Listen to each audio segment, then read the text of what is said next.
Doctor Anjaiah, professor of history, Osmania university.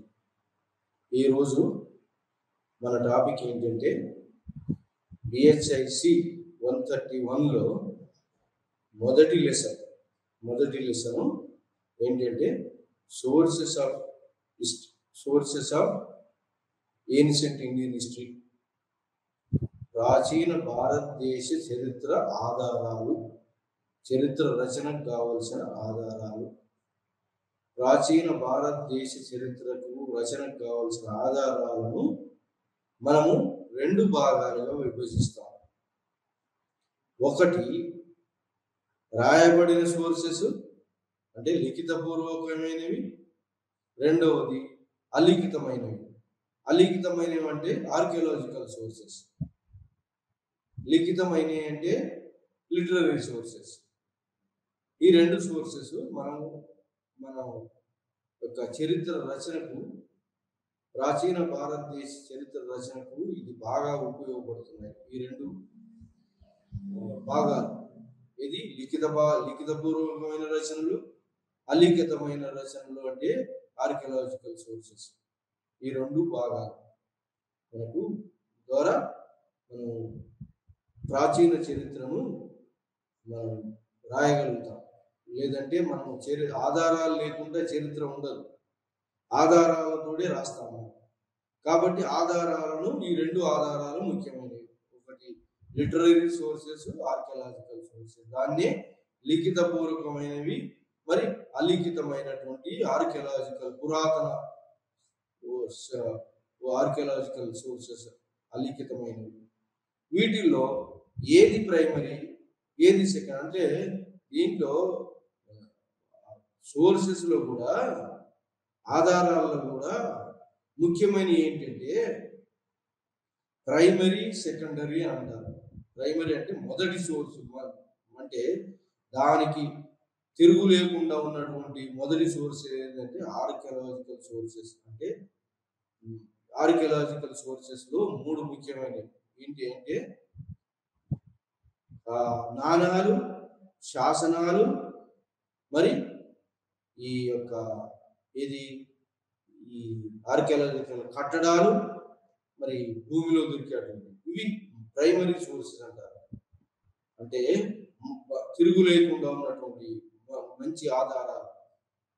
తర్వాత literary sources అంటే లిఖితపూర్వకమైన ఆధారాలలో కూడా రెండు రకాలు ఉన్నాయి. దీంట్లో కూడా లిఖితపూర్వకమైన ఆధారాలలో కూడా ప్రైమరీ అండ్ సెకండరీ కూడా ఉంటాయి. దీంట్లో లిఖితపూర్వకమైన ఆధారాలలో మ్యాన్స్క్రిప్ట్స్ అంటే తాళపత్ర గ్రంథాలు, ఇంకా వాటిల్లో తాళపత్ర గ్రంథాలు, లిఖితమైనటువంటి తాళపత్ర గ్రంథాలు, మరి పబ్లిష్డ్ సోర్సెస్, ఇవి ప్రైమరీ. మరి మిగతా బుక్స్ రూపంలో రాసినటువంటి అన్ని సెకండరీ సోర్సెస్ అంటారు. మనం ఇప్పుడు మొట్టమొదట లిఖితపూర్వకమైన సోర్సెస్ తీసుకుందాం. ఆ తర్వాత మరి పురావస్తు సోర్సెస్ గురించి డిస్కస్ చేద్దాం. సో ఈ మొట్టమొదటి లిఖిత సోర్సెస్లో ఏంటి అంటే, లిఖితమైనటువంటి లిటరరీ సోర్సెస్లో మొట్టమొదటి ఏంటి అంటే, లిఖిత సోర్సెస్లో రెండు భాగాలు ఉన్నాయి. ఒకటి మరి రిలీజియస్, మతపరమైనటువంటి సోర్సెస్,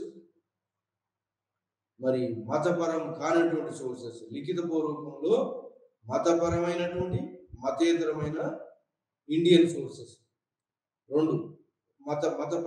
మతపరమైనటువంటి, మతానికి సంబంధం లేనటువంటి కూడా ఉన్నాయి. అయితే మతపరమైనవి ఏంటి? ఫస్ట్ హెడ్డింగ్లో మతపరమైనటువంటి ఏంటి అంటే, మతపరమైనటువంటి ఏమిటి అంటే వేదాలు, పురాణాలు, స్మృతులు, లాంగ్వేజెస్, బుద్ధిస్టు, జైనుల యొక్క గ్రంథాలు ఇవి. అంటే మరి ఇందులో వేదాలలో కూడా, వేదం అంటే ఏంటంటే టు నో ది నాలెడ్జ్, వేదాలు. వేదాలలో ఎన్ని వేదాలు ఉన్నాయి? 4 వేదాలు ఉన్నాయి. వేదాలు 4 వేదాలు. 4 వేదాలు ఏంటి అంటే అవి ఋగ్వేదం. ప్రతి వేదంలో సంహితా పోర్షన్ ఉంటుంది. సంహిత అంటే హైమన్స్, అంటే పోయమ్స్, పోయట్రీ ద్వారా ఉంటుంది సంహితా పోర్షన్ అంటారు దాన్ని. అంటే 4 వేదాలు కూడా 4 పోయట్రీస్ ఉంటుంది. సంహితా పోర్షన్ ఉంటుంది. 4 వేదాలకు సంహితా పోర్షన్ ఉంటుంది. సంహితా పోర్షన్ అంటే పోయట్రీ ఫామ్ లో ఉన్నటువంటి రచనలు. ఈ పోయట్రీ ఫామ్ లో ఉన్నటువంటి వేద సంహితా పోర్షన్ లో ఋగ్వేద సంహిత అనేది ఏంటి అంటే మొట్టమొదటి వేదం ఋగ్వేదం.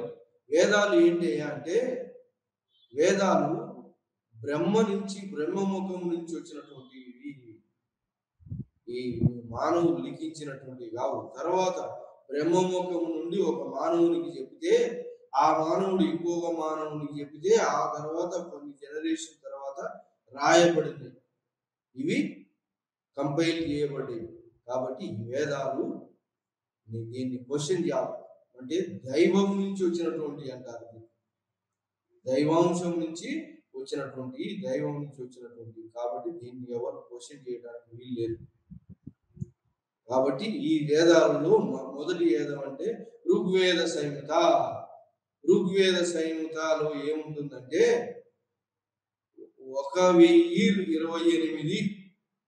1028 శ్లోకాలు ఉంటాయి దీంట్లో. ఋగ్వేద సంహితలో 1028 శ్లోకాలు ఏం చెప్తుంది అంటే ఈ వేదాలన్నీ కూడా ఎప్పుడు రాయబడ్డాయి అంటే 1000 నుంచి ఋగ్వేదం కానీ, యజుర్వేదం కానీ, సామవేదం కానీ, అథర్వణ వేదం కానీ, ఈ 4 వేదాలు కూడా 1000 నుంచి 1500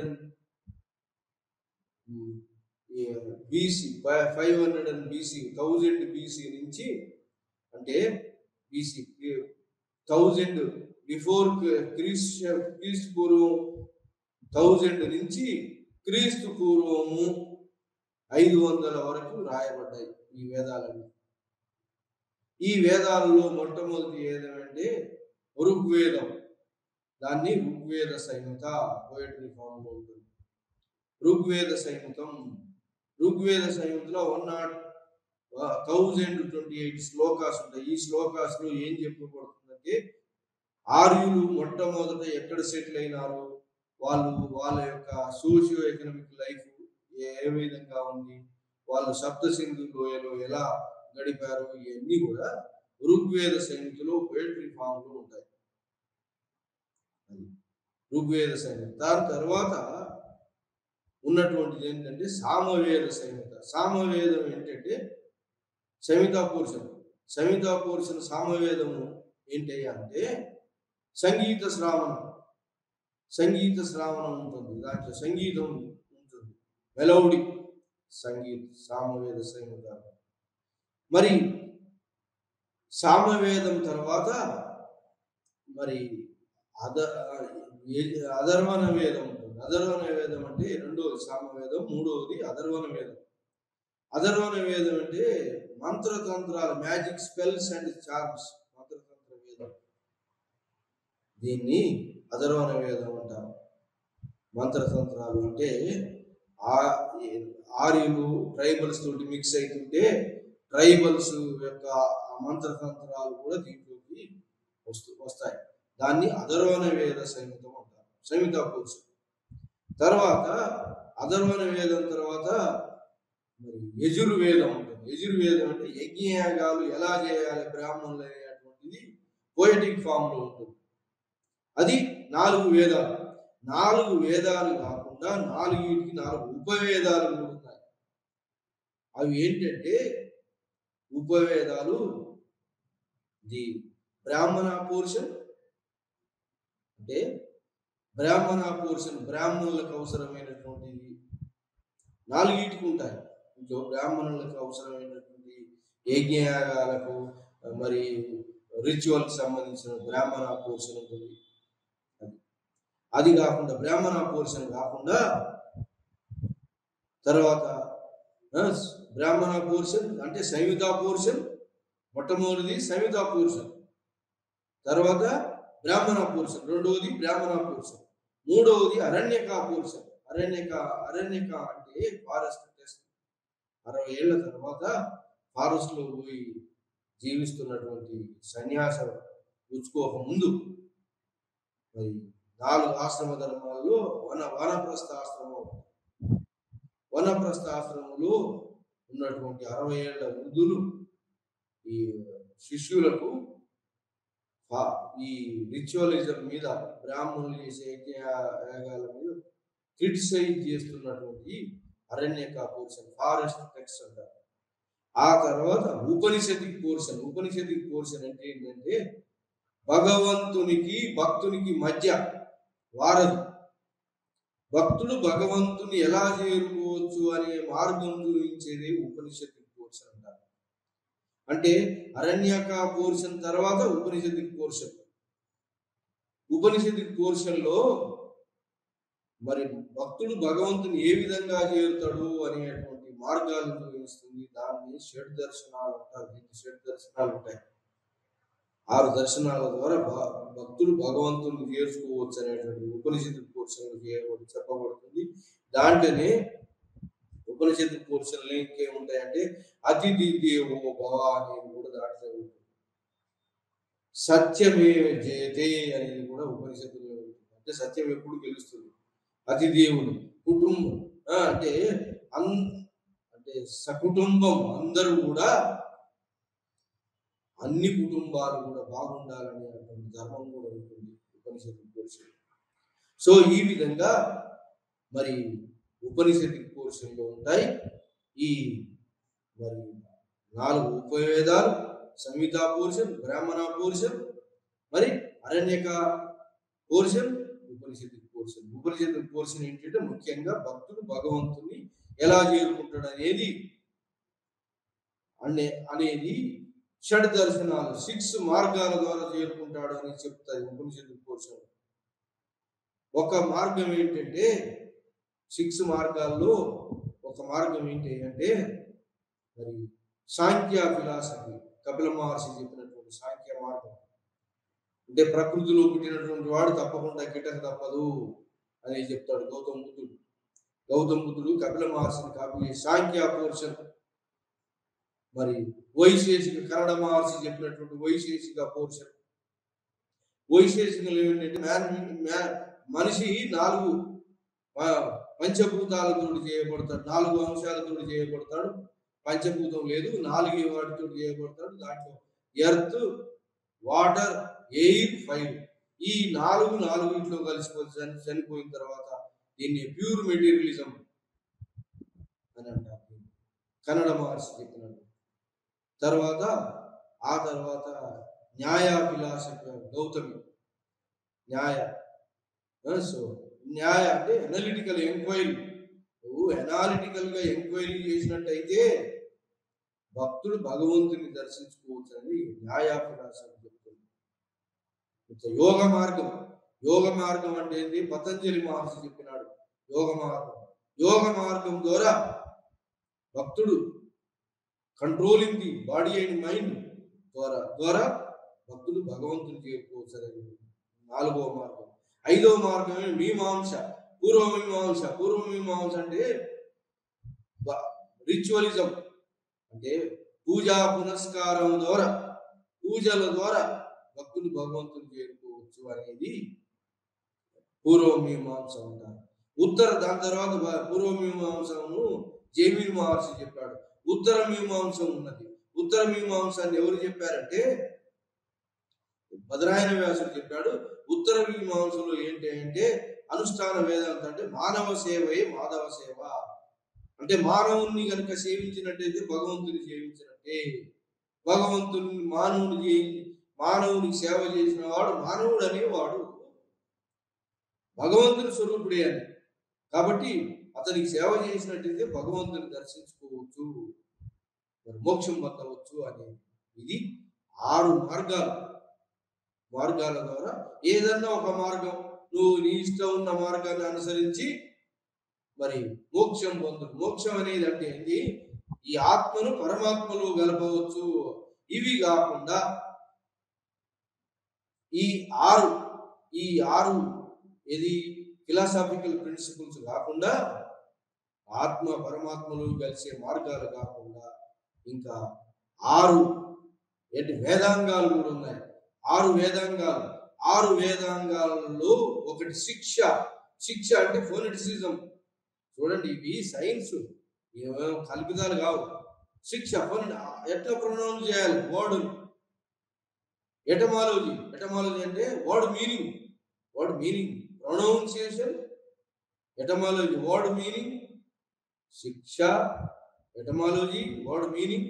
ఆ తర్వాత ఏంటి అంటే వ్యాకరణం, గ్రామర్ ఉంటుంది. గ్రామర్ తర్వాత ఉండేది ఏంటంటే గ్రామర్ తర్వాత నాలుగవది కల్పసూత్రం అనేది దాన్ని 3 భాగాలు చేశారు. దాన్ని కల్పసూత్రాన్ని 3 భాగాలు ఏంటి అంటే యజ్ఞయాగాలు చేసేటువంటి ధర్మసూత్రం అనేది, అంటే ప్రజలందరి మేలు కోసం యజ్ఞయాగాలు చేసేటువంటి సూత్రం ధర్మసూత్రాలు ఉంటుంది. గృహ సూత్రం అంటే కల్పసూత్రం 3 భాగాలు. యజ్ఞయాగాలు చేసేది ఒక సూత్రం అయితే, ప్రజలందరి మేలు కోసం చేసేది ఒక సూత్రం అయితే, మరి గృహాన్ని ఎట్లా గ్రీన్ గా ముగ్గు వేస్తాం. ఎందుకు వేస్తాము? స్నేక్స్ రాకుండా. అలా గృహ సూత్రం, హౌస్ క్లీన్ గా ఉండాలని గృహ సూత్రాలు పాటించాలి. ధర్మసూత్రాలు అంటే ఎప్పుడు ధర్మం తప్పవద్దు అనేది ధర్మసూత్రాలు. ఈ 3 కల్పసూత్రంలో భాగం. రిచువలిజంలో ఈ భాగం 4 సూత్రం. కల్పసూత్రం తర్వాత ఛందస్ అంటే భరణభరవ, ఉత్పలమాల, నజభజర, చంపకమాల, ఇట్లా ఛందస్ 5. ఛందస్ తర్వాత జ్యోతిష్యం అంటే ఆస్ట్రానమీ. ఇప్పటికి కూడా ఆస్ట్రానమీ ఉంది. ఆస్ట్రాలజీని ఇప్పటికి నమ్ముతున్నాము. ఆస్ట్రాలజీ అంటే నీ ఫ్యూచర్ గురించి చెప్తుంది. నీ యొక్క ఎప్పుడు ఎట్లా పుట్టినావు, ఎక్కడ. బుద్ధుడు జన్మించేటప్పుడు వీళ్ళు చెప్పారు ఆస్ట్రాలజర్స్ ఏమని, ఇప్పుడు పెద్ద సన్యాసి అయితాడు లేదా పెద్ద కింగ్ అయితాడు అని చెప్పారు. అలానే జరిగింది. సో ఈ ఆస్ట్రాలజీని ఇప్పుడు కూడా నమ్ముతున్నాం. ఆస్ట్రానమీ ఇప్పటికి కూడా మన ఆస్ట్రానమీ ద్వారానే ఈ ఖగోళ శాస్త్రం అంతా నడుస్తుంది. ఆస్ట్రానమీ, సూర్యుడు, చంద్రగ్రహణం, ఇవన్నీ కూడా ఆస్ట్రానమీ సైన్స్, ప్యూర్ సైన్స్.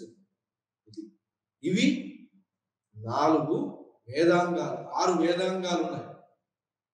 6 మోక్ష మార్గాలు చూపెట్టారు. దాన్ని షడ్ దర్శనాలు అన్నారు. 6 వేదాంగాలు కూడా ఉన్నాయి దీనికి. ఇవి వేదాల తర్వాత రాయబడ్డాయి. వేదాలు 1000 నుంచి క్రీస్తు శకం 1000 నుంచి 500 తర్వాత 500 వరకు క్రీస్తు పూర్వం 500 1000 నుంచి 500 క్రీస్తు పూర్వం వరకు రాయబడ్డాయి ఈ వేదాలు. ఆ తర్వాత రాయబడ్డాయి ఇవి వేదాంగాలు. తర్వాత ఏంటంటే స్మృతులు. ఏం స్మృతులు? లా బుక్స్, లీగల్ టెక్స్ట్ అంటే ఎవరు? మనుస్మృతి, ధర్మశాస్త్రాలు తర్వాత రాయబడ్డాయి. దాన్ని సూత్రా లిటరేచర్ అంటారు. సూత్ర చిన్నగా చెప్పబడుతుంది, పెద్దది మ్యాటర్ అంతా తర్వాత వేదాల తర్వాత రాయబడ్డాయి. ఇది సూత్రా లిటరేచర్ లో ఏంటి అంటే మరి ధర్మశాస్త్రాలు ముఖ్యమని. మొట్టమొదటి ధర్మశాస్త్రం, ఫేమస్ ధర్మశాస్త్రం ఏంటి అంటే ఈ వేదాలలో భాగాలే ఇవన్నీ. ధర్మశాస్త్రం మొట్టమొదటి మను అని వాడు చెప్పాడు. ధర్మశాస్త్రం ప్రకారంగా వర్ణ వ్యవస్థ ఏర్పడింది. ధర్మశాస్త్రం ప్రకారంగానే స్త్రీకి స్వేచ్ఛ పోయింది. స్త్రీ అనేది ఆమె డిపెండెంట్ గా చెప్పబడింది. చైల్డ్ ఏజ్ లో ఫాదర్ మీద, తర్వాత యంగ్ ఏజ్ లో భర్త మీద, ఓల్డ్ ఏజ్ లో కుమారుల మీద ఇండిపెండెన్స్ పోయింది. Women position. ఆ విధంగా ప్యాట్రియార్టికల్ సొసైటీ వచ్చింది. ఏ విధంగా వర్ణ సిస్టమ్ వచ్చింది. ధర్మశాస్త్రం ఇవన్నిటికీ మనవే అన్నిటికీ కారణం. మరి ఇండియాలో ఏ కుల వ్యవస్థను, వర్ణ వ్యవస్థను సృష్టించినటువంటి మనుధర్మశాస్త్రం. ఆ తర్వాత ధర్మశాస్త్రం నారద స్మృతి, నారదుని యొక్క స్మృతి. ఆ తర్వాత యజ్ఞవల్క స్మృతి, కాత్యాయన స్మృతి, ఆపస్తంభుని స్మృతి దక్షిణాదిలో పాటిస్తున్నారు. ఇవన్నీ స్మృతి లాంగ్వేజ్, లీగల్ టెక్స్ట్ అంటారు. ఇవి కూడా వేదాలలో భాగాలు. ఇంకా వేదాలలో భాగాలు ఏంటి అంటే రామాయణం, ఎపిక్స్. ఎపిక్స్ అంటే ఇది ఎపిక్స్, రామాయణం, మహాభారతం. రామాయణం రాసినటువంటి వాడు వాల్మీకి. వాల్మీకి రామాయణం, రాముని యొక్క చరిత్ర, అయోధ్య, రామచరిత్ర, సీతాదేవి అరణ్యం, మరి ఈ యొక్క రామాయణం, వాల్మీకి రామాయణం. ఇంకా మహాభారత యుద్ధం, ఇవి కూడా పురాణ, ఇవి కూడా ఎపిక్స్ అంటారు. ఎపిక్స్ కూడా రామాయణం, మహాభారతం కూడా ఈ యొక్క వేదిక్ లాంగ్వేజ్ అంటే వేదాలతో పాటు సంస్కృతి లాంగ్వేజ్ లో ఉన్నటువంటి గ్రంథాలు రామాయణం, మహాభారతం. మహాభారతం అంటే భగవద్గీత, మరి పాండవులు కౌరవుల మధ్యలో కొట్లాట. ఇవి మన హస్తినాపురం ఉత్తరప్రదేశ్ లో దొరికింది. ఏంది? ఉత్తరప్రదేశ్ లో వెస్టర్న్ యూపీలో ఒక రథం దొరికింది. రథం మనం తవ్వుతుంటే అంటే ఇది మహాభారత యుద్ధం అక్కడ జరిగిందని నిరూపణ. మరి ఇంకోటి ద్వారకా నగరం కూడా దొరికింది ఈ మధ్యలో ఆర్కియాలజికల్ సోర్సెస్ లో. అంటే కృష్ణుడు ద్వారకాలో ఉన్నాడు, ద్వారకా అనేది ఇప్పుడు సముద్రంలో ఉన్నది అనేది వెలికి తీశారు. అంటే కృష్ణ భగవానుడు ఉన్నాడు, మహాభారత యుద్ధం జరిగింది, మరి ద్వారకా నగరం ఉన్నది. ఇవన్నీ కట్టుకథలు కాదు, జరిగినటువంటి సత్యాలు. ఆర్కియాలజికల్ సోర్సెస్ కూడా సపోర్ట్ చేస్తున్నాయి. సో ఆ విధంగా రామాయణం, మహాభారతం, మరి మహాభారతంలో ఉన్నటువంటి శ్రీకృష్ణుడు ద్వారకా నగరం, మధురా నగరం, మరి ఇంకా అది కాకుండా అతని యొక్క భగవద్గీత, ఇవన్నీ కూడా sources. Writing of Indian history, ancient Indian history, ఇవి వేదాలకు సంబంధించినవి. వేదిక అంటే సాంస్క్రిట్ లిటరేచర్ లో వచ్చినటువంటి వేదాలు వచ్చినటువంటి ఇవి. ఆ తర్వాత ఇంకా బుద్ధిస్ట్ గ్రంథాలు ఏంటి అంటే బౌద్ధ మత గౌతమ్ బుద్ధుని తర్వాత వెలుగులోకి వచ్చినటువంటి స్తుత పీఠక, వినయ పీఠకాలు ఉంటారు. పీఠకాలు అంటే ఏంటి అంటే ఒక బాక్స్ లో అన్ని బుద్ధుని యొక్క ధర్మశాస్త్రాలన్నీ కూడా, బుద్ధుని యొక్క బోధనలన్నీ 3 బుట్టలలో పెట్టారు. బుట్టల్ని ఏమంటారంటే పీఠకాలు అంటారు. 3 బుట్టలలో పెట్టారు, 3 బుట్టలలో భద్రపరిచారు. దాన్ని మొట్టమొదటి పీఠకం ఏంటి, బుట్ట ఏంటి అంటే స్తుత పీఠక. ఆ తర్వాత వినయ పీఠక, కోడ్ ఆఫ్ కండక్ట్. ధర్మసూత్రాలు, బుద్ధుని యొక్క ధర్మసూత్రాలు. స్తుత పీఠక అంటే బుద్ధుడు ఏం చెప్పిండో అవి. ధర్మశాస్త్రం, వినయ కోడ్ ఆఫ్ కండక్ట్ ఆఫ్ సన్యాసులు. తర్వాత ఉన్నది ఏంటంటే ధర్మబోధనలు, బుద్ధుని యొక్క ధర్మబోధనలు. ఇవి పీఠకాలు అంటారు. ఇవి రిలీజియస్ గ్రంథాలు. ఇంకా జైన గ్రంథాలు ఏమంటారంటే వర్ధమాన మహావీరుని ఆ తర్వాత రచనలన్నింటినీ కూడా జైన గ్రంథాలను వలబిలో రచించబడ్డాయి ఎక్కువగా. మరి ఏమంటారంటే అంగాలు అంటారు. జైన గ్రంథాలు అంగాలు ఎన్నో అంగాలుగా 12 అంగాలు ఉన్నాయి. ఏది? జైన గ్రంథాలు. సో ఇవి రిలీజియన్ కి సంబంధించినటువంటి, దీన్ని ఏమంటారు? మతపరమైనటువంటి గ్రంథాలు, సోర్సెస్, ఆధారం, మతపరమైన ఆధారాలు. మతపరమైన ఆధారాలు కాకుండా మతేతరమైనటువంటి ఆధారాలు కూడా ఉన్నాయి. మతేతరమైన ఆధారాలలో 2 భాగాలు, లిఖితపూర్వమైనటువంటి మతేతరమైనటువంటి, మతపరము కానిటువంటి లౌకిక అంటే సెక్యులర్ రచనలలో 2 భాగాలు ఉన్నాయి. సెక్యులర్ రచనలు 2 భాగాలు. ఒకటి ఏంటి అంటే భారతీయ అంటే ఇండియన్ రైటర్స్ రాసినటువంటిది ఒకటి, రెండవది ఫారిన్ రైటర్స్ రాసినటువంటి. 2 భాగాలు ఉన్నాయి. మళ్ళా ఈ యొక్క లిఖిత గ్రంథాలలో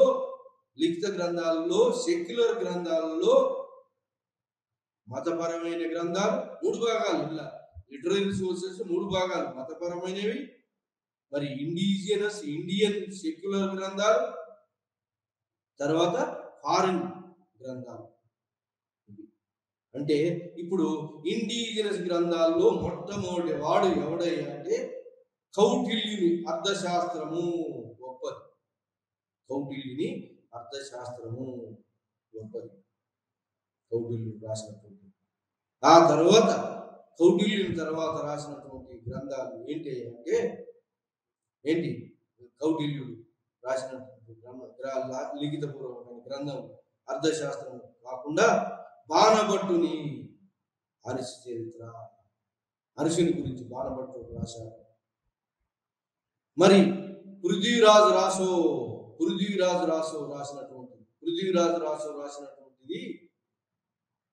రచించినటువంటి చాంద్ బర్దాయ్ పృథ్వీరాజు యొక్క చౌహాన్ రాజుల గురించి చెప్పినటువంటి, ఢిల్లీ పరిపాలించిన చౌహాన్ రాజు పృథ్వీరాజ్ చౌహాన్ గురించి రాసినటువంటి యొక్క గ్రంథం, అతని యొక్క పరిపాలన, అతని కాలం గురించి పృథ్వీరాజు రాసో చాంద్ బర్దాయ్ రాశారు. అది కాకుండా కలహానుని రాజతరంగిణి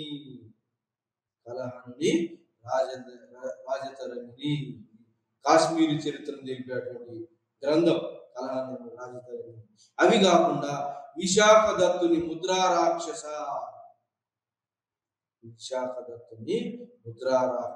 గ్రంథం.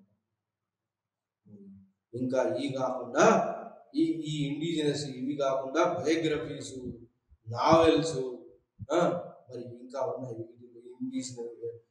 భారతీయ రచనలో కాళిదాసు ఎన్నో గ్రంథాలు రాశాడు. ఒకటి కాళిదాసు రాసినటువంటి అభిజ్ఞాన శాకుంతలం డ్రామా, అభిజ్ఞాన శకుంతలం, దుష్యంతుల స్టోరీ. శకుంతల అనే అడవిలో ఉన్నటువంటి కన్యను దుష్యంతుడు అనే రాజు ప్రేమిస్తూ లవ్ స్టోరీ, దాన్ని అభిజ్ఞాన శాకుంతలం అంటారు.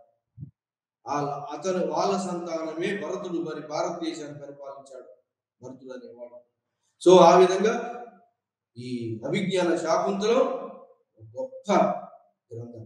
అది మొట్టమొదటిసారి ఇంగ్లీష్ లాంగ్వేజ్ లో తర్జుమా చేయబడింది. అప్పుడు గొప్పతనం. ఇంగ్లీష్ లాంగ్వేజ్ లోకి తర్జుమా చేయబడిన మొట్టమొదటి గ్రంథం అభిజ్ఞాన శాకుంతలం. అప్పుడు కానీ కాళిదాసు గొప్పతనం బయటపడింది. ఆ తర్వాత రెండవ గ్రంథం ఏంటంటే మరి శ్రీకృష్ణుని భగవద్గీత కూడా ఇంగ్లీష్ లాంగ్వేజ్ లో తర్జుమా చేయబడి భగవద్గీత గొప్పతనం. శ్రీకృష్ణుడు అర్జునుడిని బోధిస్తాడు. ఎక్కడ? మహాభారత యుద్ధంలో. నువ్వు నిమిత్త మాత్రమే, అంతా నేనే, చూడు అంత ప్రపంచమంతా నాలోనే తిరుగుతుందని ఆ యొక్క భగవద్గీత అంటే ఆ యొక్క నోరు తెరచి మొత్తం చక్రం అందులోనే తిరుగుతుంది. అప్పుడు కానీ అర్జునుడు తన యొక్క బంధువులు ఎట్లా వధించాలి అంటే, నువ్వు వధించుడు కాదు, అంతా నేనే తిప్పుతున్నా చూడని భగవద్గీత బోధన. నువ్వు మాత్రం నిమిత్త మాత్రమే, కర్మ చేయాలి, నువ్వు ఏది ఆశించకుండా నీ పని నువ్వు చేసుకోపో అనేది భగవద్గీత బోధన. నీ పని నువ్వు చేసుకోపోతే దాని ఫ్రూట్స్ వస్తాయి తర్వాత. నువ్వు నిమిత్త మాత్రమే, కర్మానుసారం నువ్వు పోతున్నావు అని చెప్తాడు భగవద్గీతలో. ఇది గొప్ప గ్రంథం శ్రీకృష్ణుని యొక్క భగవద్గీత. రెండవ గ్రంథం తర్జుమా ఇంగ్లీష్ లాంగ్వేజ్ లో. తర్వాత కాళిదాసు రాసినటువంటి కుమార సంభవం అంటే ఏంటి అంటే శంకరునికి శివునికి పార్వతి పుట్టినటువంటి కార్తికేయుడు కుమార సంభవం. కార్తికేయుని ఏమంటారు? సుబ్రహ్మణ్య స్వామి కూడా అంటారు కార్తికేయుని. స్కంద కూడా అంటారు. స్కందుడు అనే కుమారస్వామి, సుబ్రహ్మణ్య స్వామి. ఇంకా ఇవి కూడా ఇంకా ఇవి కాకుండా ఇవి లిఖిత పూర్వకమైనటువంటి సెక్యులర్ గ్రంథాలు. ఇవి కాకుండా మనం రిలీజియస్ లో ఇంకోటి మర్చిపోయినాం. ఏంటంటే ఒక ఆస్పెక్ట్ మర్చిపోయినాం, దాంట్లో పురాణాలు ఉన్నాయి. ఇది మతపరమైనటువంటి వాటిల్లో పురాణాలు ఉన్నాయి. ఎన్ని పురాణాలు ఉన్నాయంటే అష్టాదశ పురాణాలు. పురాణిక హిందూయిజం వచ్చింది. పురాణిక హిందూయిజంలో పురాణాలు కూడా మతపరమైనవే. మళ్ళీ ఇందులోకి వచ్చినాము కొంచెం మళ్ళీ ట్రాక్ మారింది. ఎట్లా అంటే ఆ మతపరమైన వాటిల్లో కూడా పురాణాలు వస్తాయి. అష్టాదశ పురాణాలు మరి విష్ణువు యొక్క దశావతారాలు కూడా పురాణాల్లో వస్తాయి.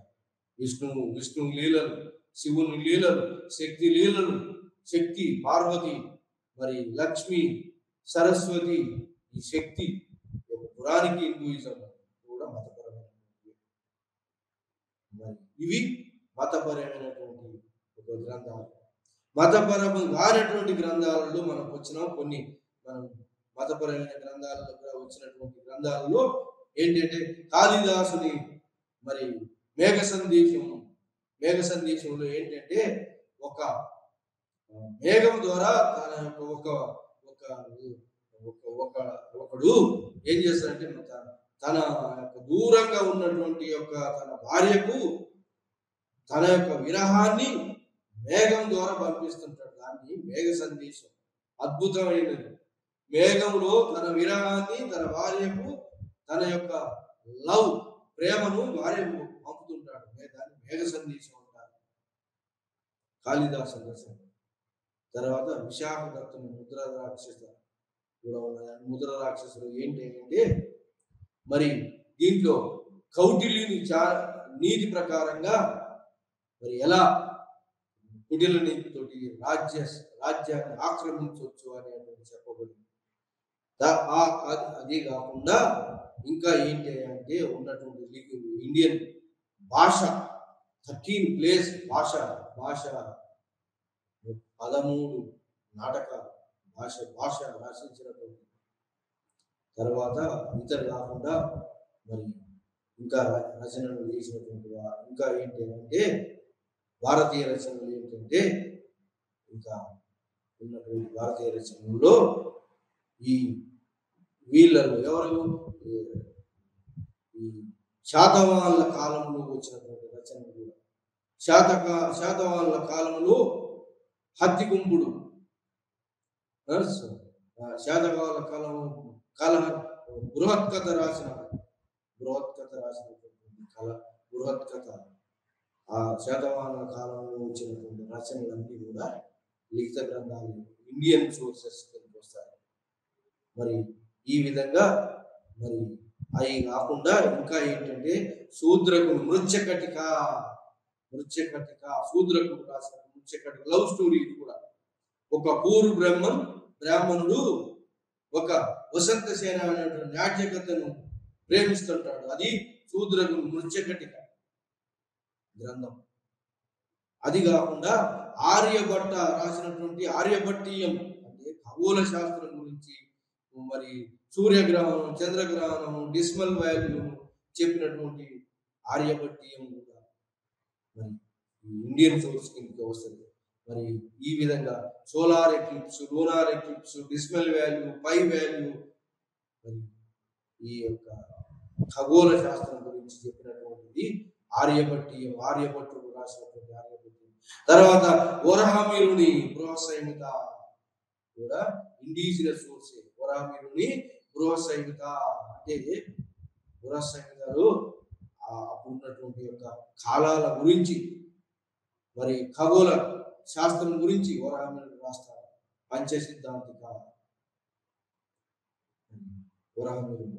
అది కాకుండా శుశ్రూత రాసిన మెడిసిన్ గ్రంథాలు, మెడిసిన్ గురించి కూడా రాసిన గ్రంథాలు వచ్చినాయి.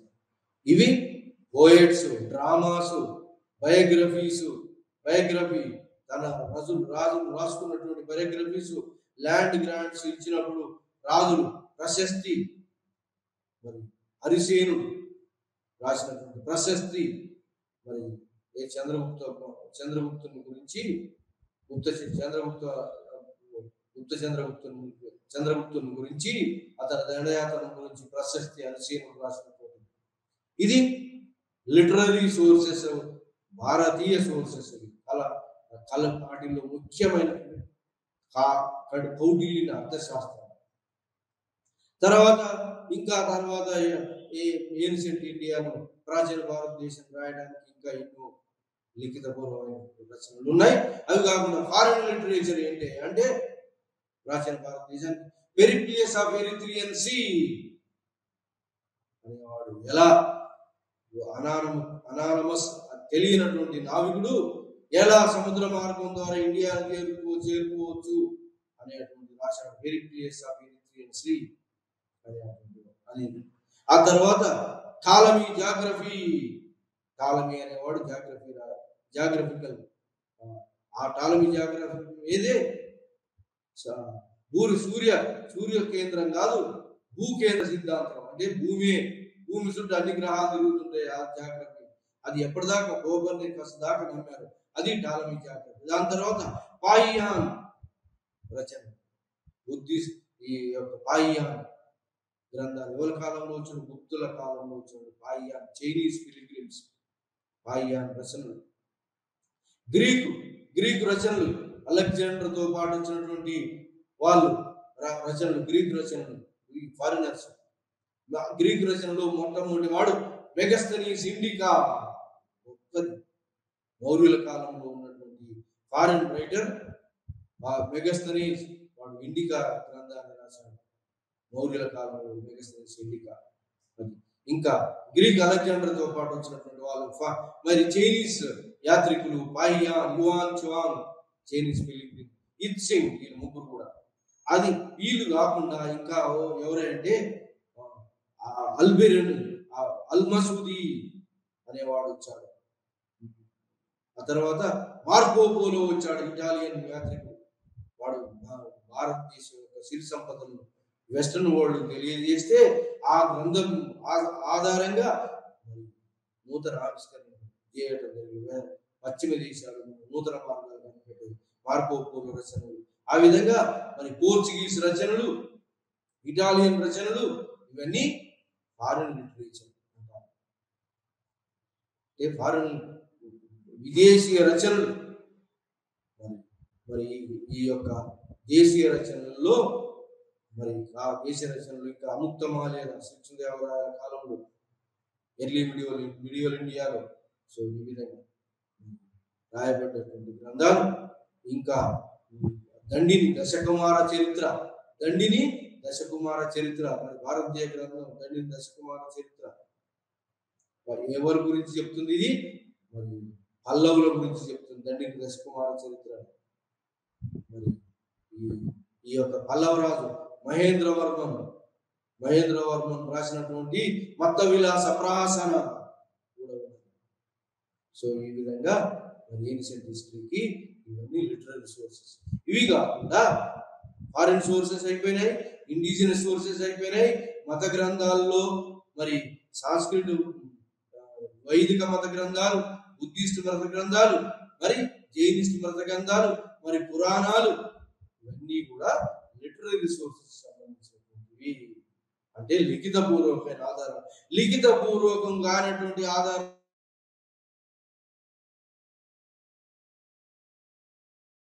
మూడు భాగాలు.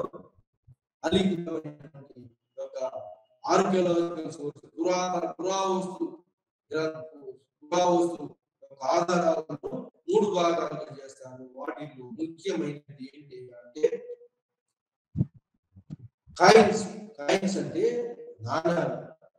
చూడండి, నాణాలు ఎప్పటి నుంచి వచ్చినాయి అంటే మనకు భారతదేశంలో నాణాలు ఎప్పటి నుంచి వచ్చినాయి? పంచమార్కుడు కాయిన్స్, గౌతమ బుద్ధుని పీరియడ్, క్రీస్తు పూర్వము 6వ శతాబ్దం నుంచి పంచమార్కుడు కాయిన్స్ వచ్చినాయి.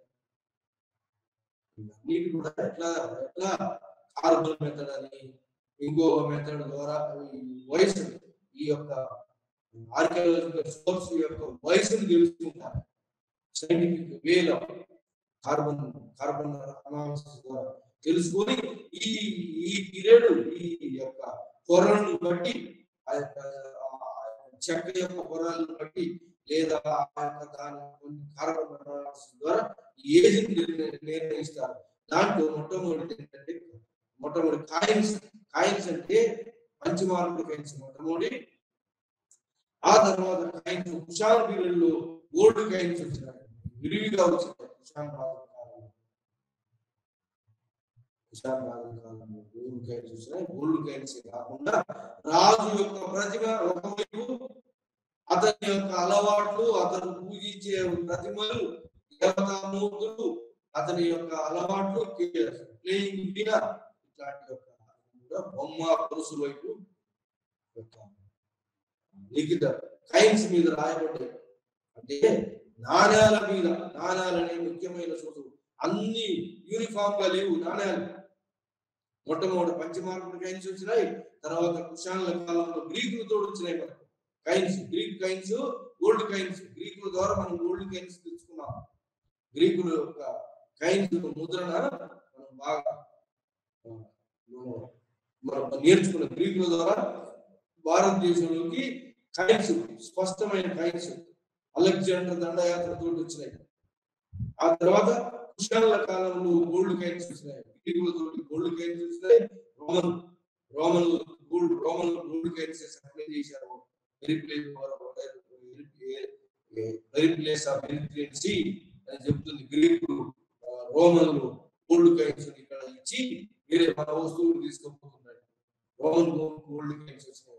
ఆ విధంగా గోల్డ్ కైన్స్ మన భారతదేశంలో వచ్చింది. ఆ విధంగా గ్రీకుల ద్వారా వచ్చింది, రోమన్ల ద్వారా వచ్చింది. ఆ తర్వాత కుషానుల కాలంలో ఇక్కడనే ముద్రించబడ్డే కాయిన్స్. కాయిన్స్ ఏమేమి రకాలంటే గోల్డ్ లో, సిల్వర్ లో, కాపర్ లో, ఈ 3 మెటల్స్ ద్వారా కాయిన్స్ వచ్చినాయి. ఈ కాయిన్స్ మీద మరి రాజు ప్రతిమలు, రాజు యొక్క అలవాట్లు, రాజు యొక్క దేవులను పూజించేటువంటి కాయిన్స్ వచ్చినాయి. ఆ విధంగా కాయిన్స్ కుషానుల కాలంలో కాదు, గుప్తుల కాలంలో కంటిన్యూ అయింది.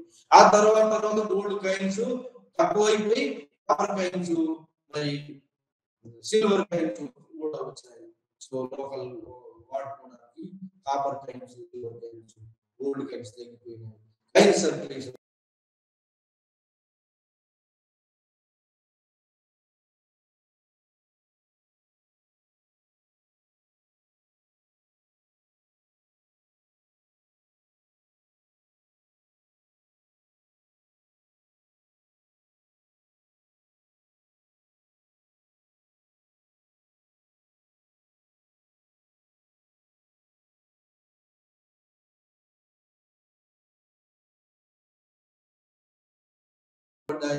ఇంకా కాపర్ మీద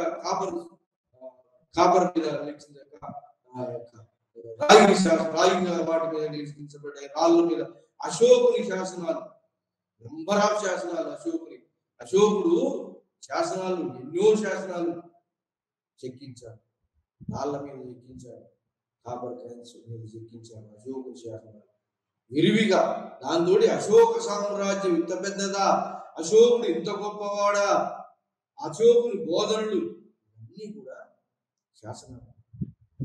అలహాబాద్ పిల్లర్ ఇన్స్క్రిప్షన్ మొట్టమొదట చేయించిన వాడు అశోకుడు. ఒకవైపు అలహాబాద్ పిల్లర్ ఇన్స్క్రిప్షన్, ఒకవైపు అశోకుని చరిత్ర తెలియజేస్తుంటే ఇంకొక వైపు సేమ్ అదే పిల్లర్ మీద రవికీర్తి అనేవాడు సముద్రగుప్తుని యొక్క దక్షిణ దేశ దండయాత్ర గురించి చెప్తున్నాడు. చూడండి, అద్భుతం ఏంటంటే ఒకే పిల్లర్ మీద ఒకవైపు మౌర్యుల యొక్క చరిత్ర తెలుపుతుంది, అశోకుని గొప్పతనాన్ని, ఇంకోవైపు సముద్రగుప్తుని గొప్పతనాన్ని చెప్తుంది. దాన్ని అలహాబాద్ పిల్లర్ ఇన్స్క్రిప్షన్. ఇట్లాంటి గొప్ప పిల్లర్ ఇన్స్క్రిప్షన్ మనం ఇక్కడ చూడలేదు. అది కాకుండా మరి శాతవాహనుల కాలంలో కూడా ఉన్నాయి. నాసిక్ శాసనము, నానాగఢ్ ఇన్స్క్రిప్షన్, దేవి నాగానిక యొక్క మరి ఒక హిస్టరీని తెలుపుతుంది, చరిత్రను తెలుపుతుంది దేవి నాగానిక. నాసిక్ ఇన్స్క్రిప్షన్ గౌతమి బాలశ్రీ వేయించిన నాసిక్ ఇన్స్క్రిప్షన్ ద్వారా ఏంటి, గౌతమి పుత్ర శాతకర్ణి యొక్క గొప్పదనం, ఏ ప్రాంతాలను ఆక్రమించాడు, ఏ ప్రాంతం అతని ఆధీనంలో ఉన్నాయి అనే కూడా నాసిక్ శాసనం ద్వారా తెలియజేయబడుతుంది. అది కాకుండా ఇంకా హత్తిగుంప శాసనం, కళింగ రాజు కారవేలుని యొక్క హత్తిగుంప శాసనం. కారవేలుని యొక్క హత్తిగుంప శాసనం అది క్రీస్తు శకము రెండవ శతాబ్దంలో కారవేలుడు వేయించినటువంటి శాసనం. తర్వాత ఇంకా మరి ఈ అర్షుని మధ్యలో రెండవ పులకేశి మధ్యలో యుద్ధం జరిగింది నర్మదా నదిలో. ఈ యుద్ధాన్ని గురించి తెలియజేసేటువంటి శాసనం కూడా ఉన్నది. అది గొప్ప శాసనం. అరుషుడు నార్త్ ఇండియన్ లార్డ్ అని చెప్పబడింది.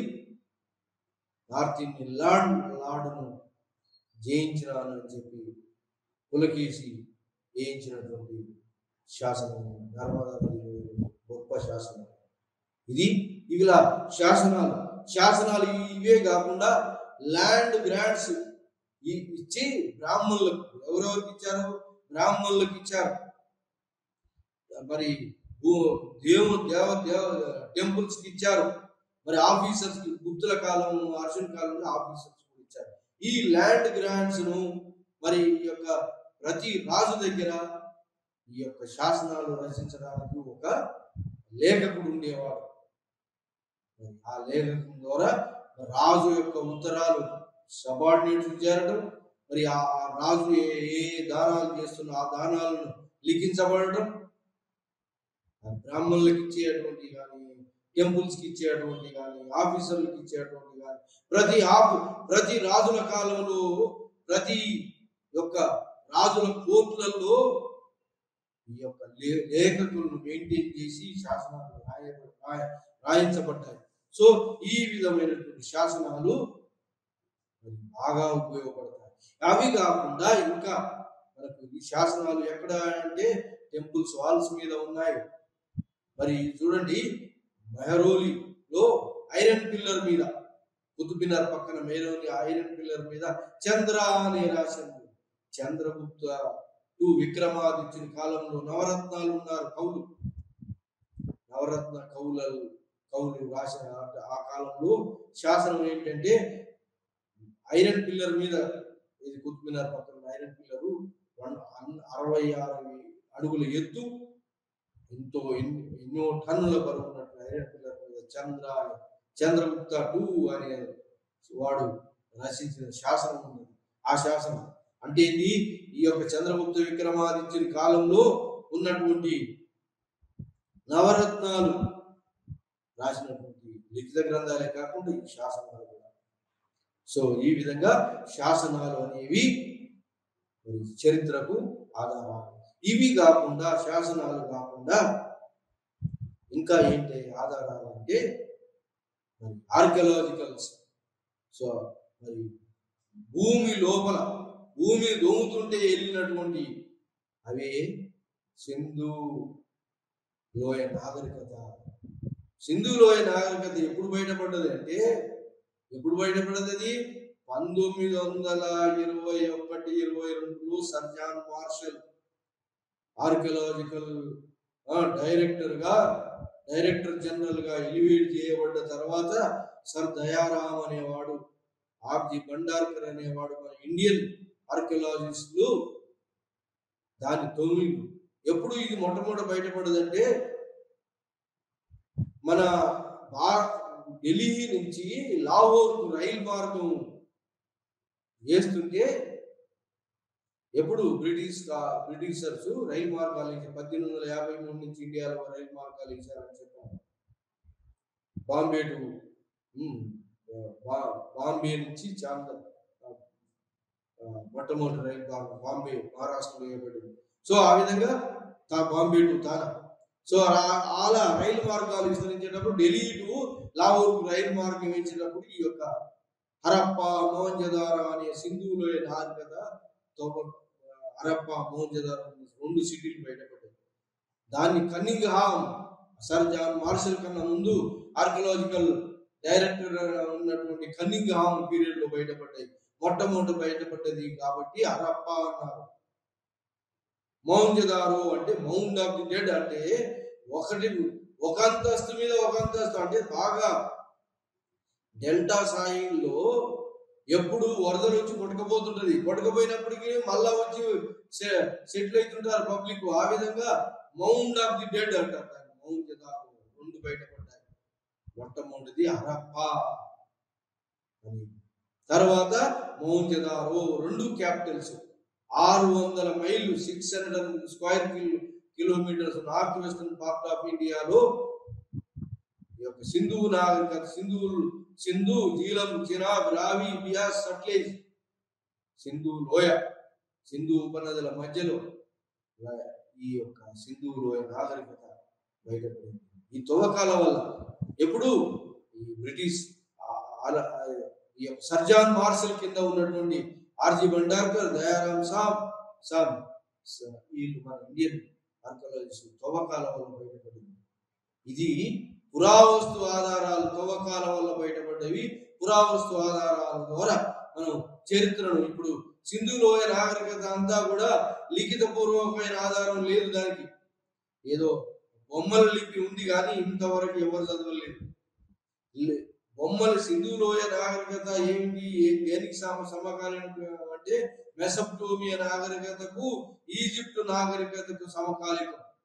అయితే ఈ మెసొపొటేమియా నాగరికతను యూఫ్రటీస్ టైగ్రిస్ నదుల మధ్యలో ఉన్న మెసొపొటేమియా నాగరికతను చదవగలిగినాం. మరి ఈజిప్ట్ నైల్ నది నాగరికత చదవగలిగినాం. ఎందుకంటే దాన్ని ఆ లిపి చాలా పొడుగుగా ఉంది. 2 లిపిలు కనిపించినాయి, ఒకటి మొట్టమొదటిది, ఆ తర్వాత రెండవది కనిపించినాయి, పొడుగుగా రాయబడ్డాయి. కాబట్టి అవి బొమ్మల లిపినైనా లేటెస్ట్ లిపితోటి మొదటి లిపిని చదవగలిగినాం. కానీ సింధు లోయ నాగరికతలో ఉన్న లిపి పొడుగు శాసనాల మీద రాయబడలేదు, బొమ్మల లిపి ఉంది. అది ఇంకా ఇంతవరకు చదవలేకపోయినాం. కానీ ఇప్పుడు సింధు లోయ నాగరికత ఉన్నది, హరప్ప నాగరికత ఉన్నది. దేని మీద మనం దాన్ని అల్లినాము అంటే మెటీరియల్ ఆధారంగానే సింధు నాగరికత యొక్క ప్రజల యొక్క జీవన విధానము, అది ఆర్థిక సామాజిక వ్యవస్థ, పొలిటికల్ వ్యవస్థ, మత వ్యవస్థ, ఈ వ్యవస్థలన్నీ కూడా యొక్క మెటీరియల్ ఆధారంగానే మనం నిర్ణయిస్తున్నాం. అంటే ఇది మెటీరియల్ ఆధారంగా ఇంత చరిత్రను రాయగలుగుతున్నామని అర్థం. ఆ తర్వాత ఇంకా ఏంటి అంటే టెంపుల్స్ కట్టారు. మరి టెంపుల్స్ ఎవరు కట్టారు? రాజులు. ఎవరు కట్టి, ఏ రాజులు కట్టారు? ఇంకా తమిళనాడులో మొట్టమొదటి లిటరేచర్ ఏంటి అంటే తమిళ లిటరేచర్ సంగం లిటరేచర్. సంగం లిటరేచర్ కూడా మనకు సోర్సు ఏది, ఇండిజినస్ వాటిల్లో సంగం లిటరేచర్ కూడా సోర్స్. మొదటి లిటరేచర్ అది సంగం లిటరేచర్, మొట్టమొదటి తమిళ లాంగ్వేజ్లో సంగం లిటరేచర్. సో ఇది లిటరేచర్లో వస్తుంది. మళ్ళీ ఇప్పుడు ఇంకేంటంటే ఆర్కియాలజికల్ సోర్సెస్ లో, పురావస్తు శాసనాలలో ఆధారాల్లో ఇంకోటి అంటే ఈ యొక్క భూమి దొంగ తీయడం కాకుండా భూమి మీద కట్టబడ్డాయి. భూమి తోముతుంటే వెళ్ళినటువంటి మెటీరియల్ కూడా, తోముతుంటే వెళ్ళినటువంటి మొట్టమొదటి మెటీరియల్ ఏంటి అంటే మానవుడు యూజ్ చేసిన మెటీరియల్ కాపర్ యూజ్ చేసినాడు. ఆ తర్వాత కాపర్ తర్వాత ఐరన్ యూజ్ చేసినాడు. ఆ యొక్క పాత్రలు, ఐరన్ పాత్రలు, కాపర్ పాత్రలు, మరి ఐరన్ ఇంప్లిమెంట్స్ అంటే ఆ పనిముట్లు, రథాలు, ఇవన్నీ కూడా మరి చరిత్ర ఆధారంగా చూపబడతాయి. ఏది మెటీరియల్ మనకు ఇప్పుడు మహాభారతం జరిగింది, ద్వారక ఉన్నదంటే ఆ కట్టడాల వల్ల. అప్పుడు రథాలు కనిపించినాయి వెస్టర్న్ యూపీలో, మహాభారతం వెస్టర్న్ యూపీలో, ఢిల్లీ, హస్తినాపురంలో జరిగింది. అంటే రథాలు దొరికినాయి అక్కడ, కాబట్టి మహాభారత వారు జరిగిందని చెప్తున్నాం. సో ఆ విధంగా material available on the surface of earth, on the earth లోపల కానీ బయట కూడా మెటీరియల్ ఏదైతే అవైలబుల్ ఉందో ఆ దాని ద్వారా మనం ఏమేమి ఉంటాయి మెటీరియల్లో. కుండలు ఉంటాయి, కుండల మీద రంగులు ఉంటాయి, మరి ప్రజలు వాడినటువంటి ఏది దువ్వెనలు ఉంటాయి, కోంబులు. మరి చూడండి సింధులో అంతా అట్లే వెళ్ళాం. సో ఆ విధంగా ప్రజలు వాడినటువంటి వస్తువులు అన్నిటి ఆధారం. అవి కాకుండా ప్రజలు కట్టిన టెంపుల్స్ కట్టారు. ఏం టెంపుల్స్? బుద్ధిస్ట్ టెంపుల్స్ వచ్చినాయి, మహాయానమ బుద్ధిజం, బుద్ధిస్ట్ స్టాచ్యూస్ వచ్చినాయి, గ్రీక్ స్టాచ్యూస్. మరి తర్వాత కుషాన్ పీరియడ్ లో కుషాన్ స్టైల్ ఆఫ్ స్టాచ్యూస్, స్తూపాలు, చైత్యాలు, విహారాలు, ఇవన్నీ కూడా ఆధారాలు. స్తూపాలు అంటే టెంపుల్, ఏది బుద్ధిస్ట్ స్తూపం అంటే టెంపుల్. విహారం అంటే సగం టెంపుల్, సగం రెసిడెన్షియల్ ప్లేస్. విహారాలు అంటే complete residential places of the monks, nuns. So ఇది అది కాకుండా హిందూ రాజులు కూడా ఎన్నో టెంపుల్స్ కట్టారు. ఏ ఏ రాజులు? హిందూ రాజులు. భక్తి మూవ్మెంట్ వచ్చింది, పురాణిక్ హిందూయిజం వచ్చింది.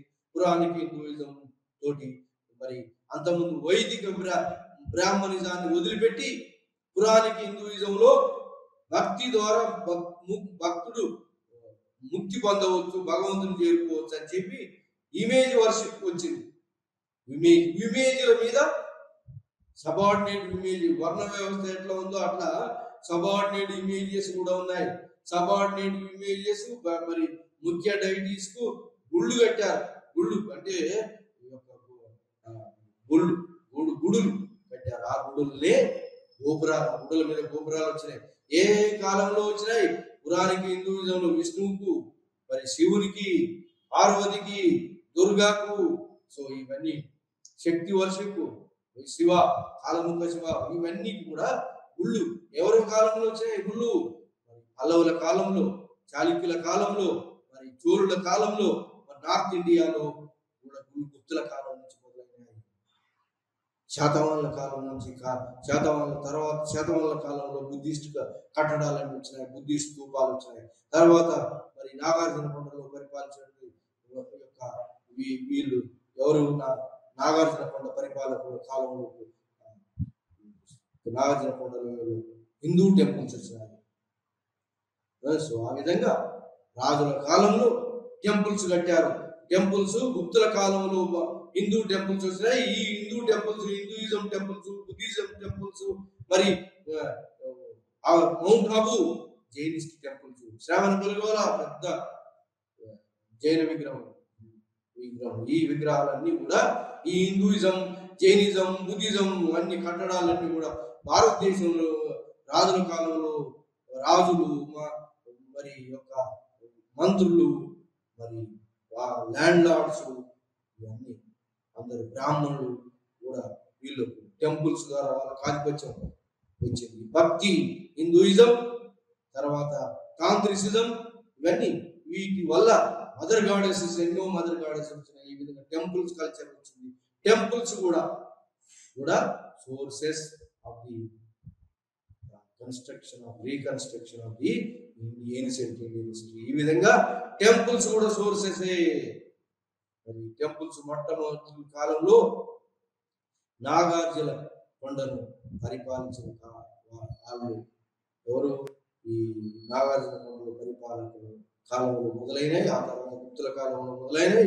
ఆ తర్వాత పల్లవులు, చాళుక్యులు,